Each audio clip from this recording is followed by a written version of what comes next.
Sushant Singh Rajput case की तरफ नजर डाले तो देखने को मिला था शुरुआत में भी काफ़ी सारी गड़बड़ी को लेकर सवाल खड़े किए गए थे जो मुंबई पुलिस की तरफ से थे, लेकिन उनको बाद में फिर से समेटा गया और सुशांत सिंह केस में अंत में निष्कर्ष यही निकलकर सामने आ रहा है कि सुशांत सिंह ने अपनी जान अपने आप ली थी।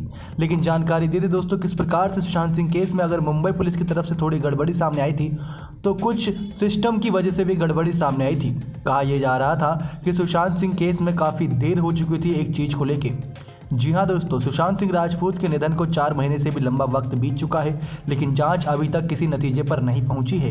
इसी बीच गृह मंत्री अमित शाह का कहना था कि महाराष्ट्र सरकार ने अगर सुशांत का केस पहले ही सीबीआई को सौंप दिया होता तो बात वहीं खत्म हो जाती और सुशांत सिंह केस की जाँच के दौरान पता चल जाता कि आरोपी कौन है। मीडिया लीडिंग वेबसाइट्स के साथ इंटरव्यू के दौरान बातचीत में इनसे एक सवाल पूछा गया था अमित शाह जी से। इन्होंने बताया कि किस सवाल पे गड़बड़ा गए थे। उसमें सवाल था कि जिसमें उन्होंने शाह से पूछा कि क्या सुशांत के निधन का मामला बिहार चुनाव में मुद्दा बनेगा। अमित शाह का जवाब सुनिए। वो कहते हैं कि हो सकता है कि कुछ लोग इस मुद्दे पर भी वोट डालें अगर इतना विवाद हुआ है, और मुझे हैरानी इस बात की है कि महाराष्ट्र सरकार ने पहले क्यों नहीं इसे सीबीआई को सौंप दिया। सुप्रीम कोर्ट को इस फैसले पर कुछ ना कुछ बात कहनी पड़ेगी।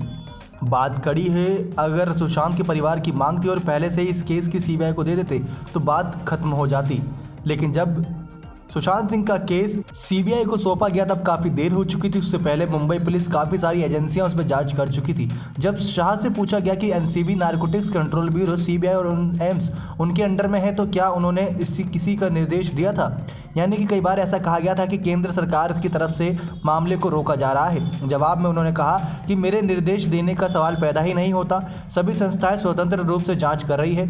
भारत सरकार, कम से कम नरेंद्र मोदी सरकार, ऐसी चीज़ों में यकीन नहीं रखती है कि हम एजेंसी की जांच के अंदर कोई राजनीतिक निर्देश जारी करें। ऐसे में सीबीआई के ऊपर भी कोई राजनीतिक तौर पर दबाव नहीं था। अगर मुंबई के सीएम उन्हें पहले ही जांच के आदेश दे देते तो मुंबई पुलिस से पहले सीबीआई अपनी जांच का निष्कर्ष सबके सामने रख देती। नेक्स्ट 9 लाइव्स दीपक की रिपोर्ट।